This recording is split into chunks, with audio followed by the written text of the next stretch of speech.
ഈ മാരിയോട് നമ്മൾ ആദ്യമേ പറയാം. മാരിയോ എന്ന് പറയുന്ന അവൻ ഇസ്ലാം മതത്തിന്റെ എല്ലാ കാര്യങ്ങളും പഠിച്ച് മനസ്സിലാക്കി പുറത്തിറങ്ങി വന്നവനാണ് ക്രിസ്ത്യനായിട്ട് ഇപ്പൊ രൂപാന്തരം പ്രാപിച്ചു വന്നിരിക്കുന്നത്. അവന്റെ സ്വഭാവ വിശേഷങ്ങള്, അവൻ ഒരു തീവ്രവാദ ഗ്രൂപ്പിന്റെ ആളാണെന്ന് പറയുന്നു. പറയുന്ന 3 കൂട്ടത്തിൽ വർഷങ്ങളോളം ജീവിത പങ്കാളിയായിട്ട് ജീവിച്ച ഭാര്യയാണ് ഈ പറയുന്നത്. അല്ലാതെ വേറെ പുറത്തുനിന്നൊരു അവന്റെ ഒരു ശത്രുതയോ അല്ലെങ്കിൽ അവനോട് കുശുമ്പോ വന്നിട്ടോ പറയാം. ഒന്നത്. രണ്ടാമത് അവൻ സ്വവർഗഭോഗിയാണെന്ന് പറയുന്നു. അതായത് അവൻ ആ ഉടനടിയാണെന്നുള്ളത് നമ്മൾ വൈഫ് തന്നെയാണ് പറയുന്നത്.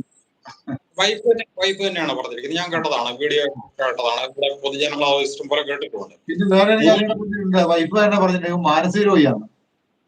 അതെ, മൂന്നാമത്തെ കാര്യമാണ് ഇവന് ഒരു തരം മാനസിക വിഭ്രാന്തിയുള്ളവനാണ്. അത് അവന്റെ സംസാരത്തിൽ നിന്ന് നമുക്ക് ശ്രദ്ധിച്ച് കഴിഞ്ഞാൽ കൃത്യമായിട്ട് മനസ്സിലാക്കും. പ്രത്യേകിച്ച് മനഃശാസ്ത്രജ്ഞർക്ക് അവന്റെ ഒരു വീഡിയോ ശ്രദ്ധിച്ചു കഴിഞ്ഞാൽ കൃത്യമായിട്ട് മനസ്സിലാവും അവന് ഒരു പരിധി വരെ മാനസിക വിഭ്രാന്തിക്ക് അടിമ തന്നെയാണ്.